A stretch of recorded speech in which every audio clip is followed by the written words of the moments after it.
If you're watching this podcast right now, you're probably already feeling it and that we're under a great pressure. I literally just got off a podcast with mathematician and physicist David Clements, and he's seeing massive ramping up of these energies that are coming through this June and July as we speak.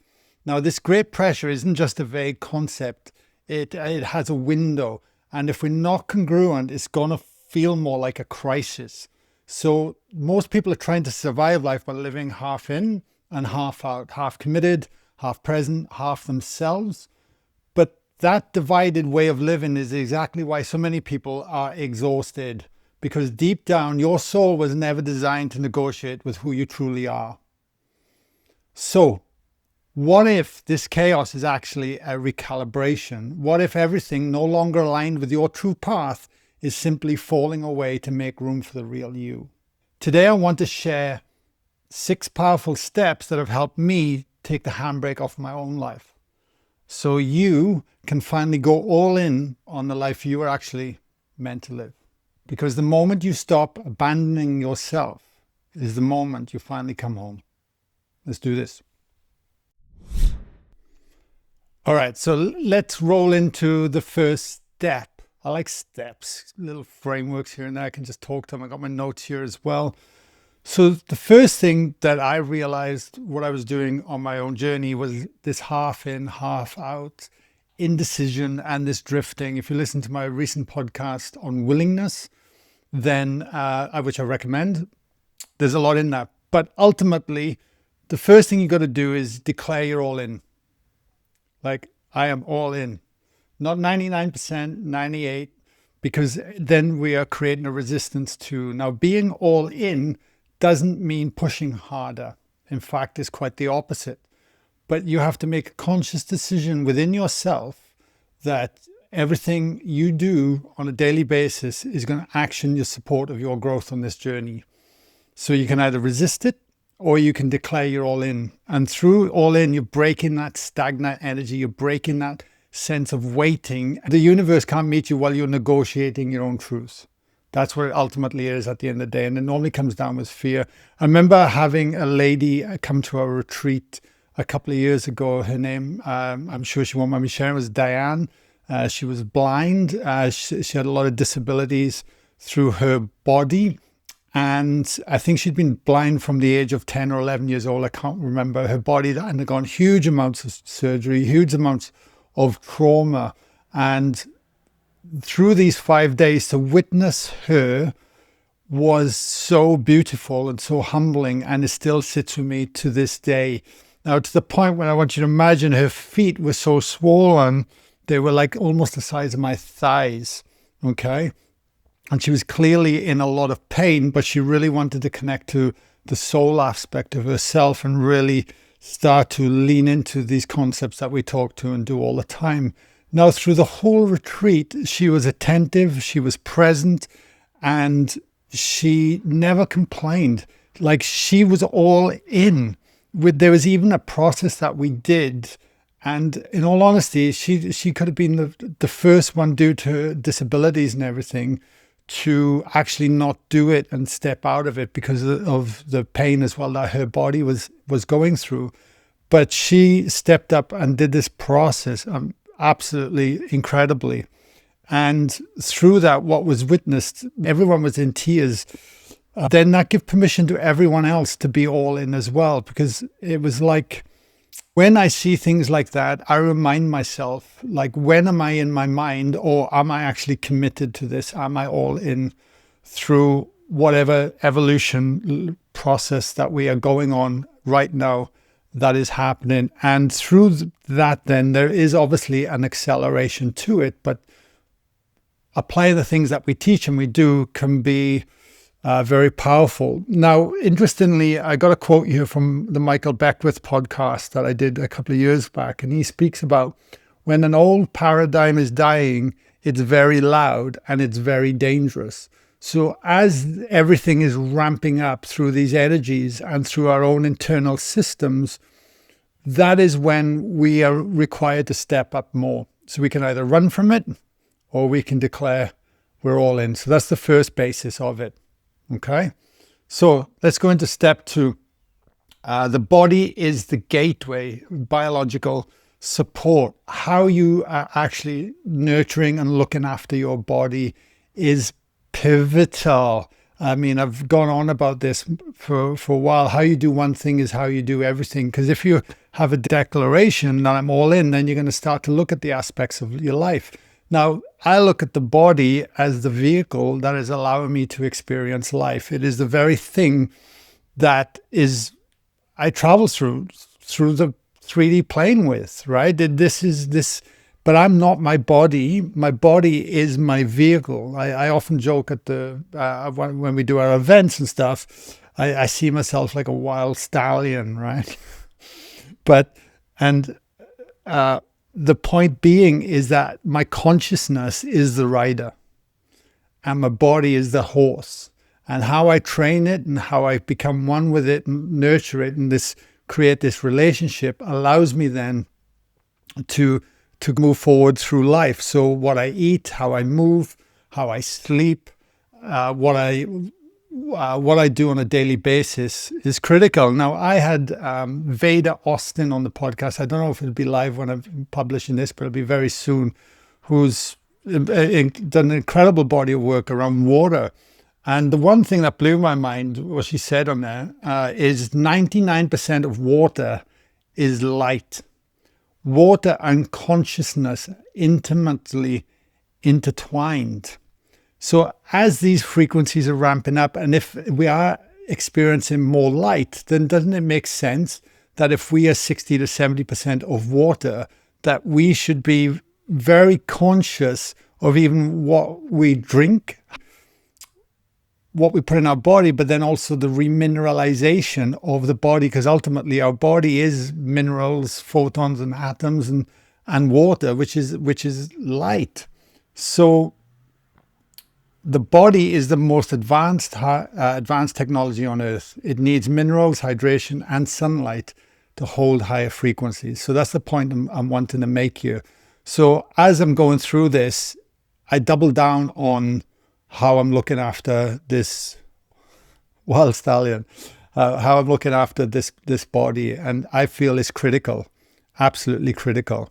And I might go deeper into that in different podcasts. By the way, this is not advice. By the way, this is what I'm doing to support these transformations as it continues to occur. Okay, so let's look at step 3. I've got fill your own cup first. Okay. That means all this martyr, people pleasing, we have to learn how to say no. Okay. I have a quote that I read from Tim Ferriss many, many years ago when I read his 4-Hour Workweek. And that was, if it's not a hell yes, it's a no. And I'm very conscious now of applying that. And if it doesn't excite me, if it doesn't light me up, I don't even put myself in that energy. I refuse to do it.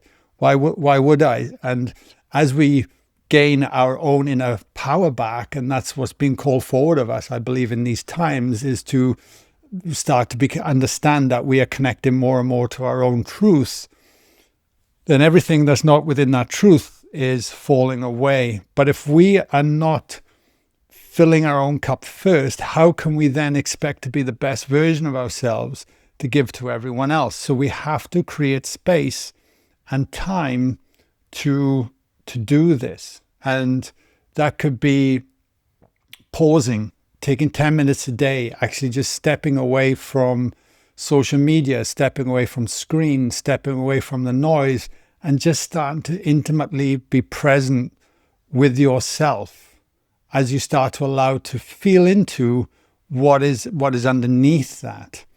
And I make sure this is in my day. Yes, I admit I've created a life for myself that I can do these things.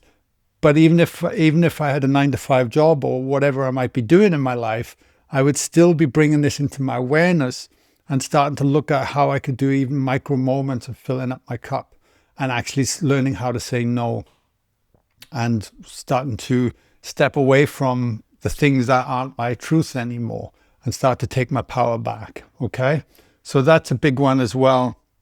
Now, that leans into then the fourth thing is your body is speaking to you. As these shifts continue to occur, it's very easy to fall into the mind that then creates an external validation for what the body is trying to communicate with you. Okay? And we see this all the time at our events. A lot.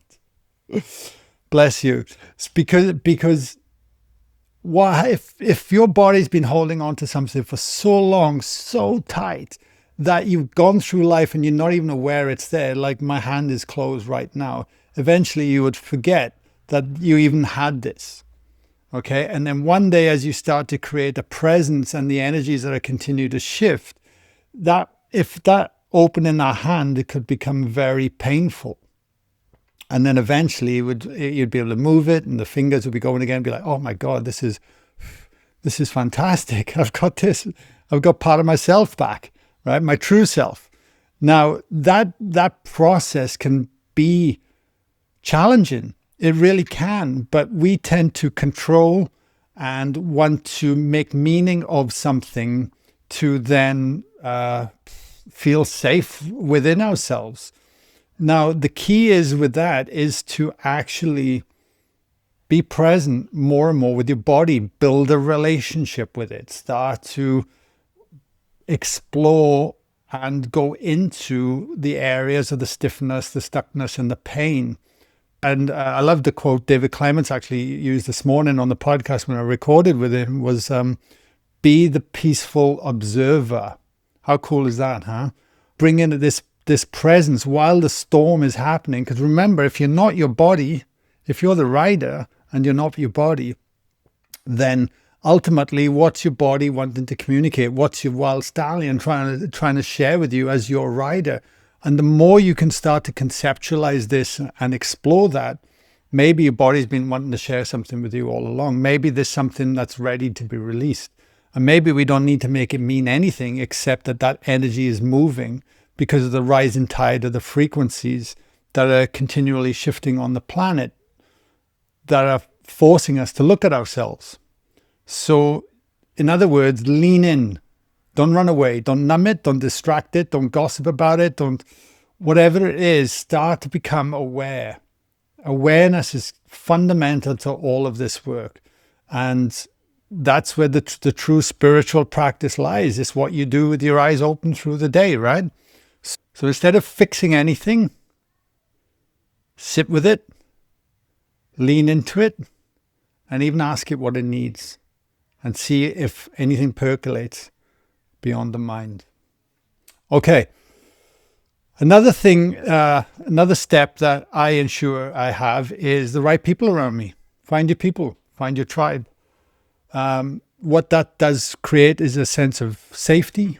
There's a sense of resonance with that. I have always, through my journey, is seeked out people that I want to aspire to, that I want to ensure that encourage me, lift me up, understand me, not feel judged in any way, and allow me to flourish.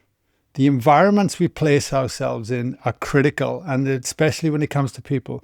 Like I've mentioned before, I have 2 young children. I ensure that I'm putting them in environments where they thrive, and I'll just watch they develop it naturally. Well, why aren't we doing that for ourselves as adults? Why aren't we going out there and seeking people that get us? And ultimately, what will happen, then this stems all the way back from the first one, because I even remember running a workshop. It was a couple of years ago anyway, and the lady asked a question, spoke up, and she spoke about she could never find a tribe and with her people.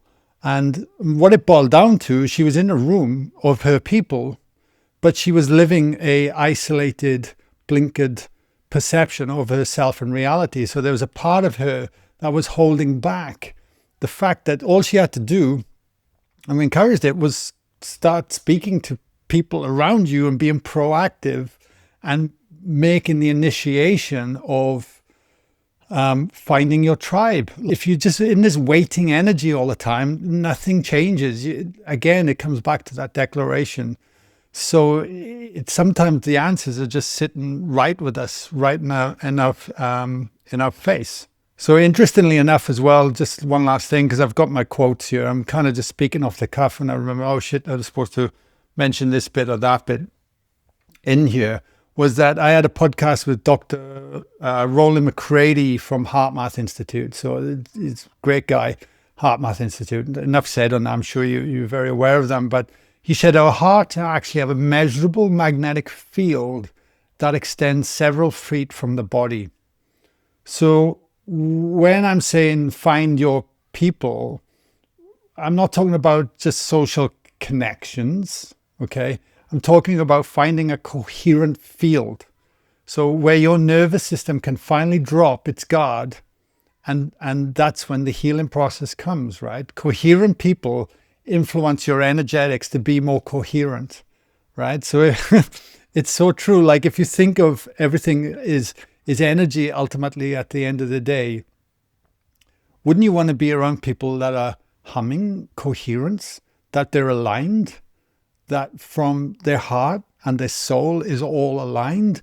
Every cell in their body is in alignment and it's creating a beautiful resonance that's been generated from the inside out. That's true power. That's true sovereignty. That's true self. And when you're in that environment, we see it at I keep harping back to the retreats, but it's a reference point that we see all the time that so many people in the world don't get to experience. And you think, come on. Because once you start to create that resonance and that coherence and a collective emergence consciousness field comes from that holds this particular vibration.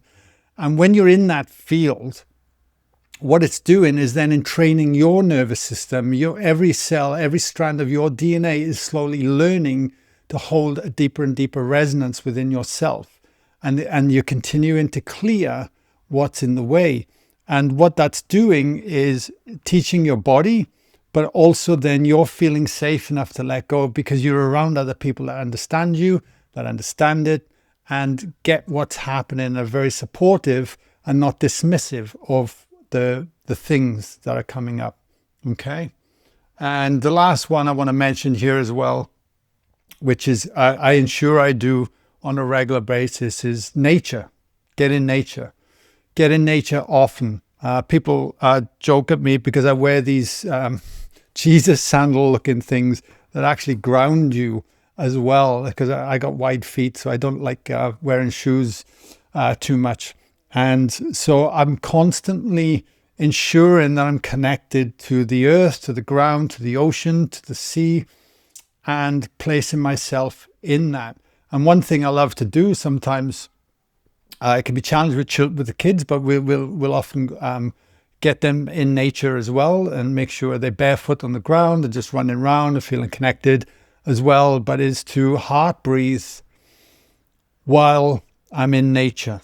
And if you're struggling, if you live in a concrete jungle and you're struggling to do that, what I would invite you to do is imagine you're standing in nature and imagine, get your feet barefoot, but even stand outside if you've got a balcony or something or whatever it might be, and really connect to Mother Earth, connect to the universe, connect to creation itself, and allow that resonance to naturally soothe our resonance.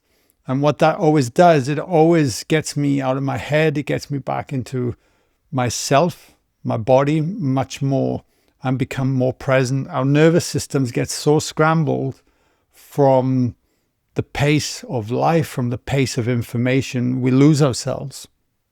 And that becomes our reality. We're then in the mental mind. We never hear now, okay? And ultimately, at the end of the day, what is it that we're after? For me personally, I wrote down, I know I want to feel free. I want to feel connection. And I want to feel peace. They are the states of being. And to be honest with you, yes, there's turbulence that's coming out. I've had different convulsions I've been going through my body.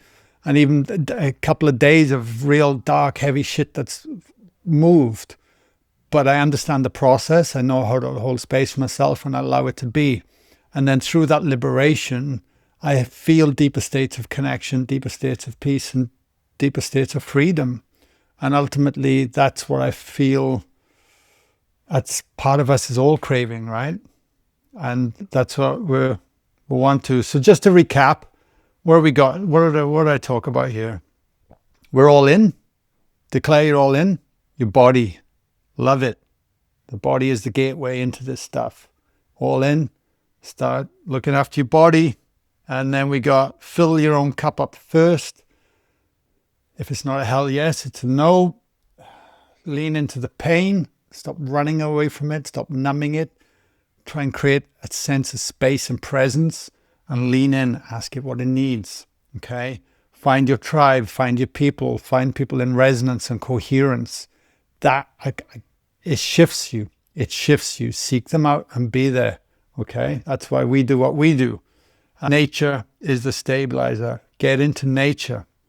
It's all there for you guys. Let me know if you apply these, if you do them all, if there's any areas that you need to work on as well. Yeah, it's all there.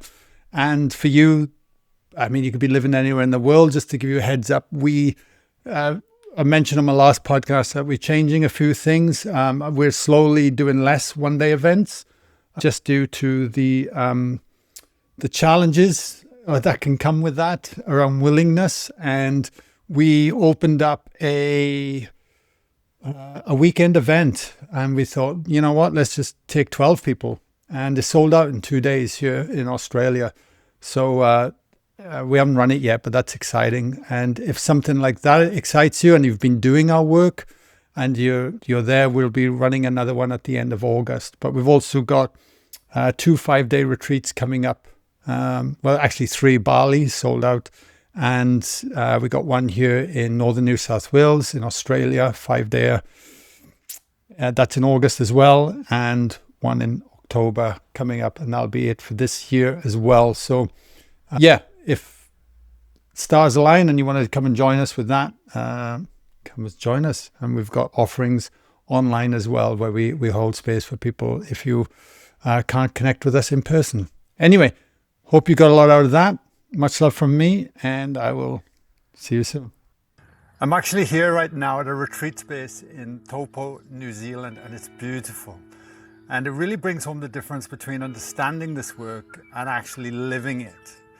Because that's what retreats can do and why we're so passionate about it. They give you the space to slow down, to reconnect, and truly let something deeper land. So it's not just an idea, but it's a lived experience. That's why we created Live in Flow. So if you've been feeling this shift in your own life and you know you're ready to go deeper, then come back to liveinflow.co to find out more.